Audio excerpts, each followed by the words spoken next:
Good morning, race fans, and welcome to Today at the Races at Laurel Park on this day after Christmas Day. Tim Tulloch joined by Keith Fustel. Keith, how was your Christmas? It's good. Very relaxed. I mean, was able to spend a little bit of time with the family up at my mom's on Christmas Eve yesterday with the in-laws. So no huge crowds or anything like that. But the young ones, the nieces and nephews, they got taken care of quite well. And I came out okay too. I had a couple good little presents. We don't go crazy anymore, but all in all, a nice relaxed couple of days. Well, I had a pretty good Christmas, but my children definitely came out on top yesterday. Merry Christmas to everyone out there. Big day of racing today. Our Christmas-tide stakes are today. 6 stakes races. We've got some stuff that we're going to give away here this morning. Come out and join us. Stakes buffet. I won't be giving that away, but hot chocolate bar, hot cider cocktails. Post time clearly 12:25. So if you're out there right now, you're tuning in, come on in and see us. Going to be a very big day. Also, we have a money back special this afternoon for Christmas-tide Stakes Day. And if you bet $10 or less and you're on a winner and it doesn't win, you get your money back on those races. As I mentioned, we do have a lot of racing to get to, so we're going to get right to it. The track is fast. The weather is absolutely beautiful out there. A little bit of rain last night, but nothing more than just tighten it down a little bit. Yeah, and our newer surface, you know. So great job to all those guys put in all the hard work to get this thing back and ready to roll. A little trend first couple days was kind of a wide kind of a trend. Things evened out that last day of racing. We'll see what this week brings when we start back up. Lots of racing headed your way starting today. Glad to have you back again. Hope everybody had a great Christmas. Now get tied on. We've got a really good card. That's absolutely right. Yeah, get tied on. And we're talking about the track. And the trainers or exercise riders I talked to with their horses coming into some of these stake races today, I asked them how their horses were handling the new cushion here at Laurel Park. And we'll get to that later. Race 1. For maiden 2-year-olds, maiden 25,000 going 5.5 furlongs. Keith, you have the 2. Don't forget to blink on top. This is first off the claim for John Salzman Jr. Gets blinkers for the first time. And this horse is very interesting. I did not leave him off my pick 5, which gets started here in race 1. Yeah, I've got a tepid morning line fave. Obviously, the fans early don't. Maybe 3-1. Is way too high that I made Slow Gin Biz. Looks like the speed, the proven speed. I'm just not sold. Couldn't get the job done at Charlestown. I was looking for some value. Hey, first-time angle. Acosta, originally named on the 4 on the overnight, goes here. Had to tell him a little bit of the story. Yeah, an 0 for 11 type, not really the one I'm always going to kind of gravitate towards. But start this, after Christmas on a bang. Don't forget to blink. Has some tactical speed. Will be ridden aggressively, I'm sure, from Acosta. I hope the inside's okay. We'll see. But I think that's kind of like your value user to get you started. I agree. He's in my pick 5. We'll talk about my ticket later on this afternoon. He's been decent going 5.5 furlongs. He needs to get himself a clean trip. But John Salzman Jr. pretty good first off the claim. I do have the 4 Slow Gin Biz on top, really because when you go back running at this level here at Laurel Park back in October, he had a nice race where he ran second, only got beat a length and a half, and the race over a muddy track the time before that, a decent effort. So he's getting some class relief even out of the maiden special weight at Charlestown.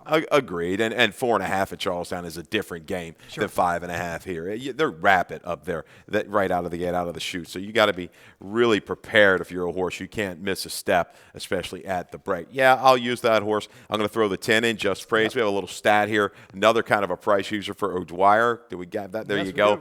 The last 2 months, this is we're tightening things up here. Last 2 months, 4 for 12, 33% is Jeremiah O'Dwyer with the 2-year-old maiden claimers. ROI 536. He hasn't been great with the firsters, but he's rolling right along. Second time's probably a little bit better angle out of a newer stallion. 12% so far, 7 for 16 in the money with the firsters.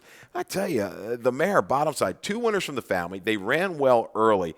It's a horse when you look at the workout pattern, a couple breaks, he doesn't really work his horses super fast, it looks like, either, Tim. So a little flyer there to try, the 2 and the 10, some price users, and I think is a wide open race. Yeah, and Jeremiah is having himself a nice fall meeting, winning at 23%, 11 for 48. So, why not have him in the mix also? As we move to race 2 kicks off the early pick 4. Keith, you did a ticket. Yes. How'd you play this one? Yeah, not a real expensive ticket, $18 ticket to get you started. It looks like the 2 or the 4 by the best going to be a heavy favorite in race 2. Beneath the Stars improving tight for Farrier, dangerous up front. Race 3, 2 deep again with the 3 and the 5, chalking it up there. Race 5, race 4, you got a really big field. I go 4, 12, 14. 14 might hold the best value in there. That is Natty Bohun. And race 5 with the 1, 3, and 6. Kayla Source, your blow-up type. Hello, Beautiful. Going to be the favorite again. Kind of the rematch here with Princess Coca-Chin, $18. A nice way to start your day after Christmas. An early pick 4, $18 with Keith Fustel. Race 2 is the Gin Talking Stakes, $100,000 on the line, going 7/8 of a mile. We're going to start with our top pick in here, and this is the 4 by the best. Jamie Rodriguez rides once again for Cal Lynch. This one's coming off a big win in Smart Halo. We're going to take a look at that right now. Yeah, and listen, she did not get away great. You see the comment, off slow. But this is the move that kind of got me. Was able to get a duel. Okay, great. They were battling up front. But just look at the effort. Effortless, maybe. 4 wide, just under a light hold. Confident move here with Rodriguez. Sweeps to the front. Response to some asking. And look at that stride. Just gobbling up ground and going away from the field. Definitely look at the breeding in the offing. I think Long is there. I mean, looking at the family. So Beneath the Stars is very quick. Very quick. She's going to have to get away well by the best. Stay a little closer. But that 7/8, I give her a slight edge in here. So 4-2-6-5 Beneath the Stars. Though you look at that, those internals on that November the 4th race, they're equal to Forced and the final time. An older horse, a very fast horse. This filly has got it on right now. She is very, very quick. Does it easily up front, and I think she can carry it. And going back to By the Best has a beautiful way of going, as you mentioned, in the stretch. Beneath the Stars, we both have in our exacta. This one's coming off 2 consecutive wins. I had a chance to catch up with Anthony Farrier and talk to him about Beneath the Stars, and he does talk about By the Best not getting away the best all the time. All right.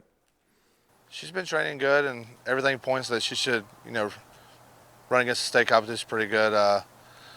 6 horses, we thought we'd take a shot here. We kind of pointed her for that race after the allowance win. There's really nothing else left for her around here, so we're going to take a shot, see what we got. She seems like she always wants to be forwardly placed, and she relaxes pretty good once she gets there.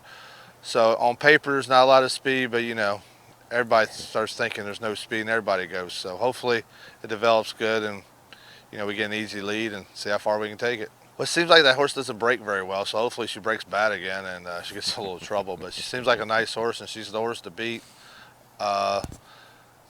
There's the filly for Tim Woolley. She seems like she's nice. She runs second in the stake race, so it's it's an evenly matched field. So hopefully we have a good shot. Well, you'd have to think that Beneath the Stars and J.D. Acosta are going to be going right to the front, especially going 7/8 of a mile this afternoon. He touched on briefly the 6, my thoughts for Tim Woolley. Carol Cedeno rides. Blinkers come off. Didn't really show up at Parks last time, but that's not unusual for horses not to do. Before that, this one was a pretty good form. Yeah, I got her going blinkers on. Blinkers on. Blinkers on, okay. Yep. And a little stat off of that. And I think my thoughts, I'll give a pass to the race at Parks, but over the last 5 years now, this is going back quite a ways. He doesn't run a ton of dirt horses, Tim Woolley, not a slew. 4 for 14, though, 29% with the first blinkers on the dirt with an ROI over $5. They look like the 3 to me. Moody Woman ran big last time, but Beneath the Stars by the best. This should be good up front. I like Tony's honesty. Hey, I hope she gets away bad. Yeah, right. He wants to win the race. Yeah, 7/8. I like the 7/8 for this outside draw with the 6 of my thoughts. Very similar in the Gin Talking as we move to race 3. Race 3 is the Hef Stakes, $100,000 going 7/8 of a mile. And we're going to start with your top pick here, my top pick also in this race. This is a 3 last romance for Cal Lynch. Michael Sanchez gets the ride. Maiden Breaker at first asking, but I thought that was a really, really nice race at Delaware on October 27th. Agreed. Has been wide both trips. Last time out, closed into the lone speed. Another Lynch runner. Defense, very fast. Horse that ran a 79 when breaking its maiden. Also had some trouble in a stake in New York.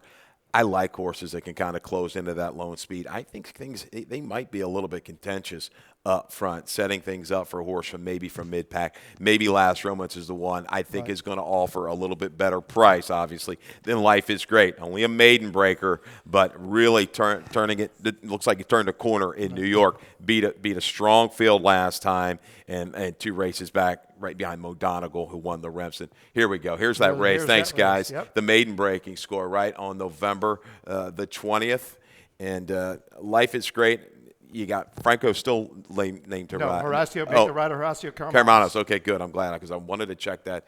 Missed that information. But look at this. Just really eager to the front. Another one. The good stride, covering ground. 7/8. Perfect. Right up his alley. His horse looks like a horse that might be wanting to go a little bit further.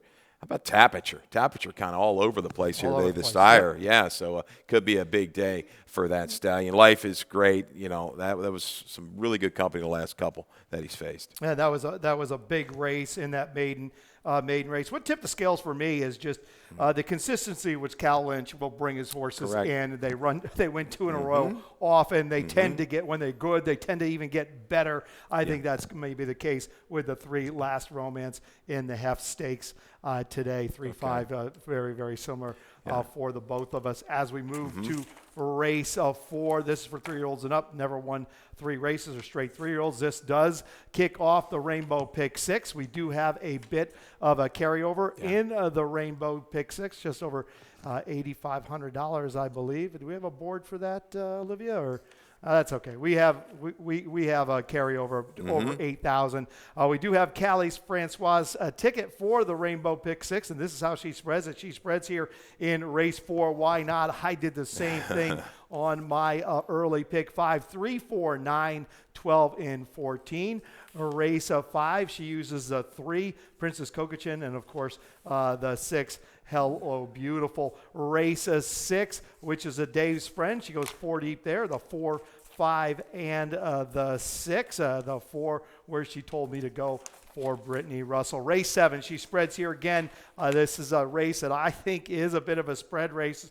She uses the 2, the 3, the 5, the 6, and the 8. Interestingly enough, she doesn't use a horse that both you and I have interest in, and that is the 1, Smooth with a Kick. But she's got some good coverage there. Race 8, she uses 2 of them, the 1 and the 5. Of course, the 1 is Cordmaker, and she singles in race 9 on the 7, Tequila Fog for Carlos Mencia and Javion Toledo. $72 ticket. Nice carryover in the Rainbow Pick 6 this afternoon. To get you started, Callie, get you started there in the pick 6. Race 4, 3/4 of a mile, claiming 10. We're going to start with our top pick, and we both have the 12 on top in race 4. That is Stay In for Dale Capuano, dropping back down to the level of the claim. But he did run a lifetime best against Tougher behind the stablemate Zen Pai, who looked very good. Looked very good. He was down inside that day and really kind of used hard to stay within range. Willingly, maybe a slight little fade. I think this is the horse of all of these runners in here that's kind of run these faster figures as well, has the ability to come from a little bit further back. There is just a slew of speed. I don't need to go over them. There's about 5, 6 horses that want to be up battling for the front. I like his ability to come from a little bit further back. Yeah, he's a 2-time winner. Natty Bo, a 6-time winner. Yeah, it's trying to make this jump up. Sanchez Salomon, when he does this, 27% on the kind of the double, the 50% jump in tag with a good ROI. So be leery of Natty Bo and certainly Kieran. The one thing with Dale, he hasn't been the greatest at this level second off the claim. That scares me a little bit. I'm going to key around the 12, 14, and 4 in here. You got to demand at least 4-1 that race with these 4 or 5 horses. That close. A big 14-horse field in race 4 to kick off the Rainbow Pick 6. Good move, Callie. Spreading here in race 4 gives herself a shot. We need to take a quick break, but when we come back, we'll move to race 5, the Will on the Move Stakes.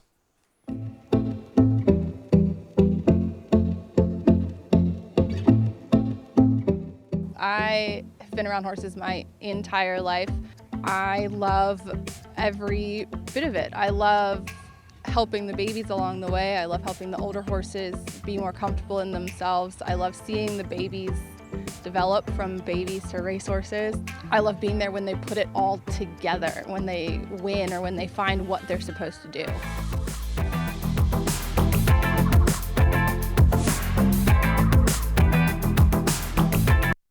Good segments that our colleague Naomi Tucker put together, talking to people who work on the backside who love their job. And Naomi over in the Netherlands right now, enjoying her Christmas, or actually what they call it there is the second day of Christmas, or Christmas Boxing Day, or Boxing whatever. Day in Canada, Australia, they the got UK. it all. Big racing days everywhere in the United States. Here we call it Christmastide Stakes at Laurel Park. Race 5, Will on the Move, 3/4 of a mile, $100,000. And we're going to start with the 6 and the 3, Hello Beautiful and Princess Kokachin. We're going to move to their video from the last race, the Politely Stakes. And you had to have been on another planet if you didn't know this is exactly what was going to happen. Oh, yeah. The aggressive nature there, the ride, the X-Man says, all right, we're going to put you in a little close here. He did it the right way, good job. And Hello Beautiful. She's not really accustomed to that kind of a trip. She wasn't comfortable. She backed out of it, a little steady again into the turn, and that was that. It was over. No mas for Hello Beautiful from about the 3.5 pole home. A great ride by the X-Man. This filly just getting better and better and better. So now the tables are kind of turned a little bit. Princess Kokachin is kind of sandwiched between two quality speed, fillies in Hello Beautiful and Don't Let Sweet Fool You. The two extremely fast for Lacey Gaudet. Looks like her only way to go and to win is from the inside. Speed right to the front.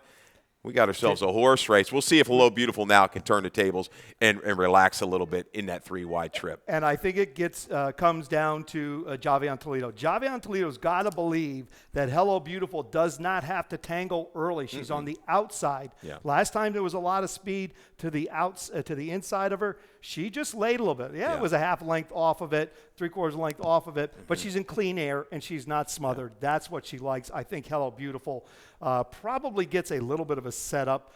You have to think that Don't Let Sweet Fool You is going to go. Right. Princess Kokachin may go, but I've seen those guys take one back and play it out a little bit. But that's the way I see it. Happening this afternoon. Don't think the 3 can't sit just a little bit. I mean, she just keeps on going every race. The stamina's there. She's finishing her race. Now, she has never run as fast, none of these fillies, as Hello Beautiful. If Hello Beautiful comes back to that high 80, 90, they're not going to – I don't foresee them beating her. I would take another huge jump by Princess Kokachin. But what a job Jerry Robb has done with her and Brittany as well with Hello Beautiful. So it's going to be a shorter field now. We've got, unfortunately, some scratches out of there. Take out the 5, 7, and 8. If things really kind of get cooking on the front end, maybe the one gets you a little piece with a major upset. But, yeah, this is going to be a good race. I think Hello Beautiful, it gets back to those winning ways. We did. We both used a 2, Don't Let Sweet Fool You for Lacey Gaudet. Victor Carrasco gets the call this afternoon. Make the rider Victor Carrasco also make the one, the rider on the 1, Horacio Caramanos, Kayla Soares. But we had a chance to catch up with Lacey Gaudet, and this is what she had to say about Don't Let Sweet Fool You. And once again, I asked her how she handled the new track, the new cushion here at Laurel Park, since most of these horses running today have not raced over. She's doing great. That was the perfect race to get her confidence and get her back to where we really thought that she was. And she came off of it great. So she's had 2 works over the cushion. The first one was early, the first couple of days. She handled it well. She was the best one, best work of my horses that handled it first. And she came up with a really nice work last weekend too. So I think she's handling it great. We've tried to go against Hello Beautiful. She's always been, I think, a main competitor here locally, and didn't work as well as we planned last time. But I think that our fillies matured a little bit. Hello Beautiful also gets our rider, Javion Toledo, who's done so well with Don't Let Sweet Fool Ya. So Victor Carrasco was on her the other day when she breezed, and it went very, very well. So we're confident with Victor. He knows her quite a bit. And Princess Kokachin is in great form. I mean, it was it was very interesting to see how the race played out last time between her and Hello Beautiful. So it's definitely going to be interesting. We draw on the inside of them. We've never really taken back with this filly, and when we tried to be in front of Hello Beautiful, we were also there. And to see Princess Kokachin in front of her, that makes us a little worried. But our filly is in great form right now. She's matured, and she's really doing well. So it's going to be an exciting race. And Lacey notes that if you can outrun Hello Beautiful, you're pretty quick. Speaking of Princess Kokachin, race 5, the Will on the Move, should be a humdinger. Looking forward to that. Yeah. Race 6, Dave's Friend boys sprinting 3/4 of a mile, $100,000. We're going to start with your top pick, Keith. This is a 3 air token. Jose Corrales trains. JD Acosta rides. Look, this one just got beat a neck in the bender behind where she told me to go, and youngest of 5. Might as well just show the video, right? Because don't we have the video? No, we don't. We don't have that one. We didn't do a video on where she told me to go yeah. to New Bomb.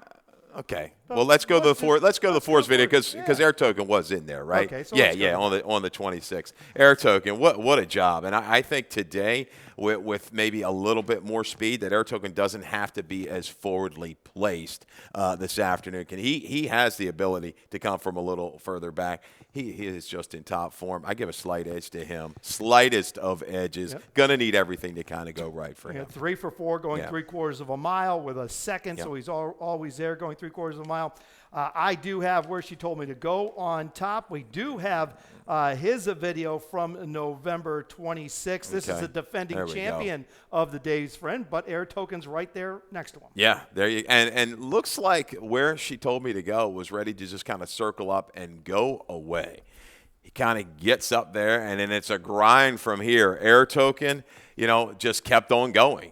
He was used a little bit earlier than where she told me to go. I think Air Token has the ability to take a little further back. But, man, look at the way Air Token keeps on going between them. Where she told me to go gets to be able to kind of move forward off of that return try. Was off a couple months prior to that. Brittany Factor involved. It's a really good horse race because New Bomb is fast. He's got that sprinter 3/4 speed where youngest of 5 got away with it last time. He did get away with it. 23 and 4, softer fractures. 7/8 of a mile, turning back 3/4 a day, youngest of 5. But we do have a video from New Bomb, and this is his October 1st race from Belmont Park, where he got the job done by a head. Yeah, and this is a horse that took pretty good play out at that stake in Mahoning Valley. That was a salty field out there that afternoon.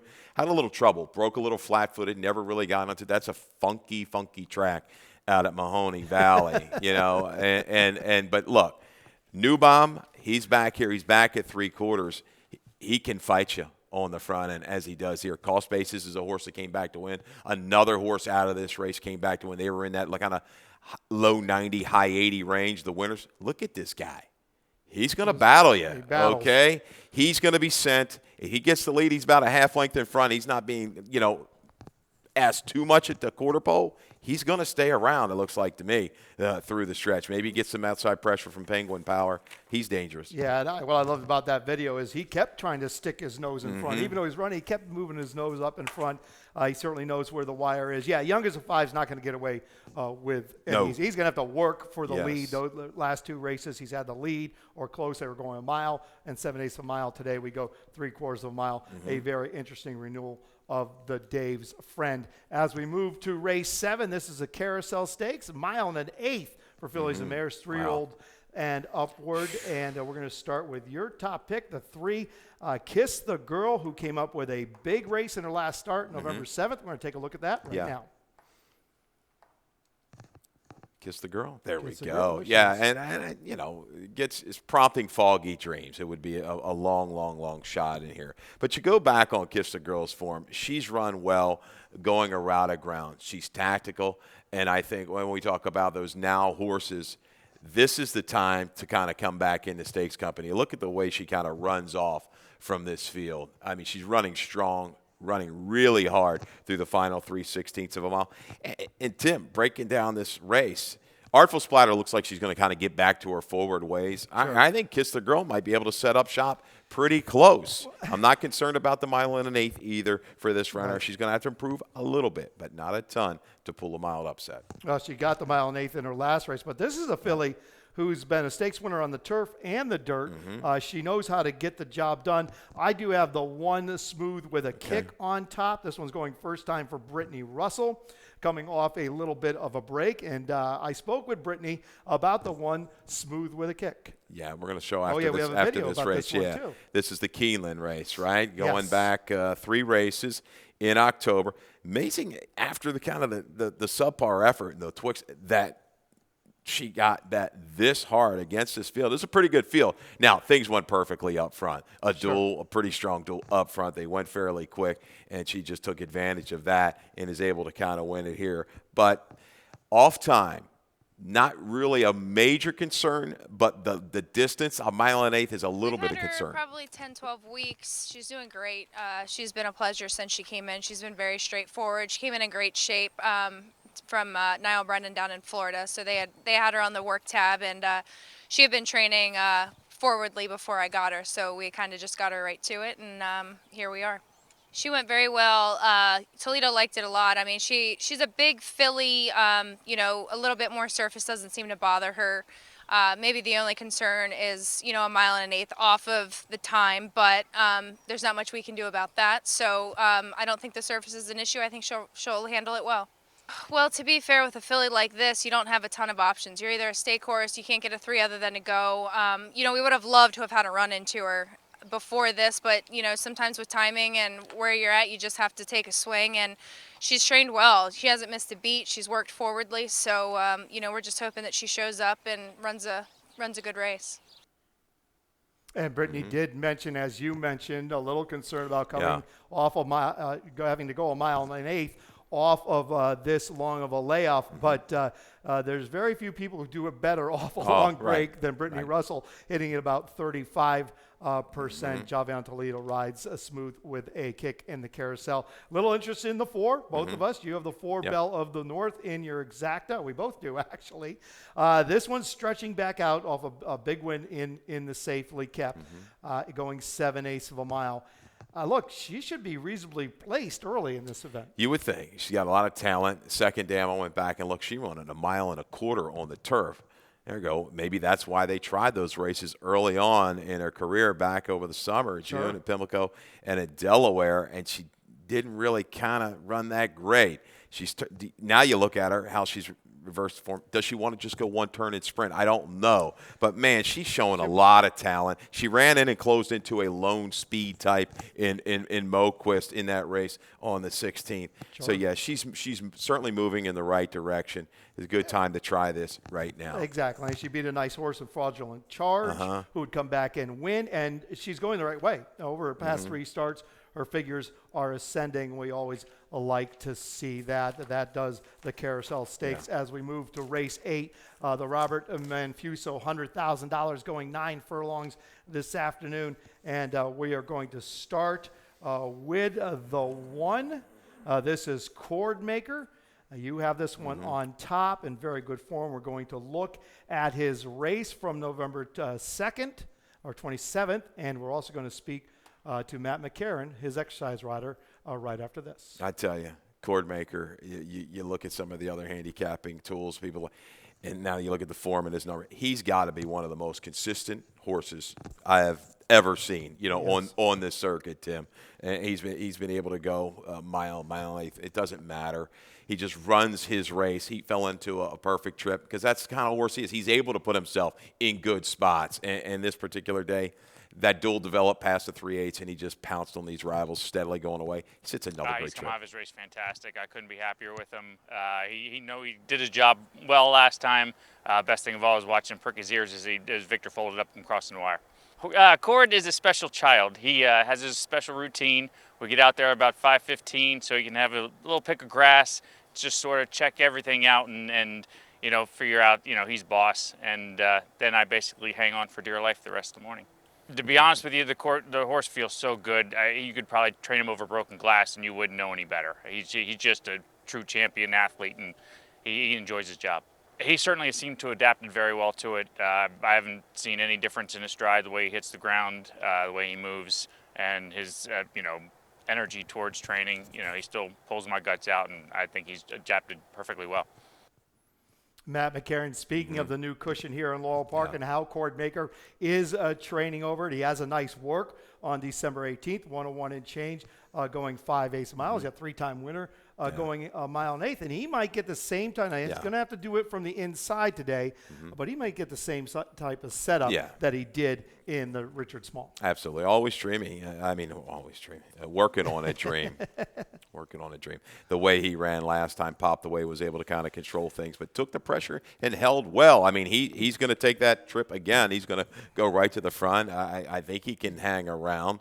Why not? He's going to have to do it from the outside. Now, he drew the inside in his last start working on the Dream, the 9. He's going to have to do it from the outside. I've got the 5, Shaq Queen King, on top today. This is going to be fourth off of a little bit of a break. He's got the mile and eighth race up underneath him in the Richard Small, where he ran quite well behind Cordmaker and worked on a Dream. But the tables turn a little bit today. He draws inside of working on a Dream. I think this is a horse that might get a little bit better. A couple works over the new cushion since that last start. So I'm going to take a shot on Shaq Queen King. But if Cordmaker wins it, it's certainly not going to break my heart because he's just such a good horse. He's been a horse. He's improved since gelded, Shaq Queen King. I mean, you see that a few races back. He's improved. Plot the dots. We both got this horse. Another sneaky little price play. Had legitimate trouble in the comeback race. They're trying this race again, obviously. So he's run within range of these horses. So I don't think he's a horse you want to leave out of your exactas at the price that you're going to get. I mean, he gets beat 3 lengths to Cordmaker,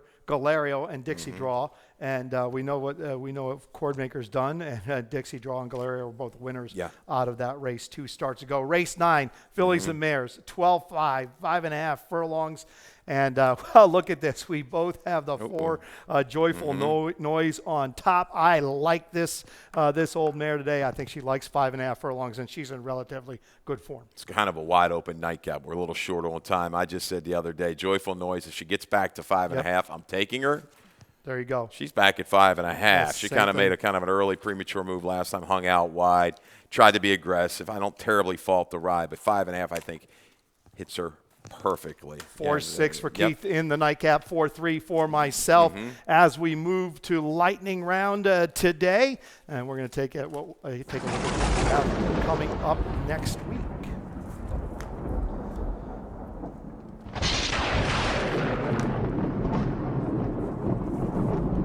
So, Keith, for the next week, this is what we have going on. We race today and tomorrow.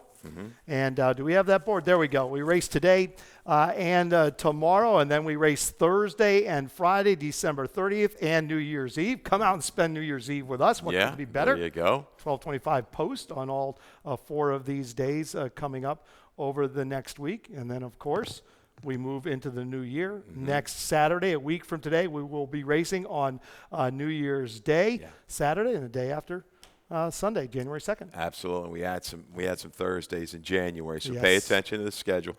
Go to the website and make sure you're on top of that. So we're going to have some 4-day weeks, right? I think 3 of them at least. We are going to have 4-day weeks. In January. So, we are taking today for next Thursday, so those entries will be out probably soon enough. So a lot of racing action to satisfy your racing needs over this holiday week. Yeah. Keith, top stories. Tomorrow's top stories today. Okay. Do you have one? Well, there you go. You were talking about the one that you like. You told me, so I had to come up with some quick. I'll just say Cal Lynch. He sweeps the 2-year-old stakes today. And the Stallion Tapature might have a big day as well. There you go. Mine is Brittany Russell has career day, wins 3 stakes on Laurel's card. That's going to do it for us today at Today in the Races. Today at the Races, Dave Rodman will be coming up with scratches and changes. All right, enjoy the day. Good luck, everybody.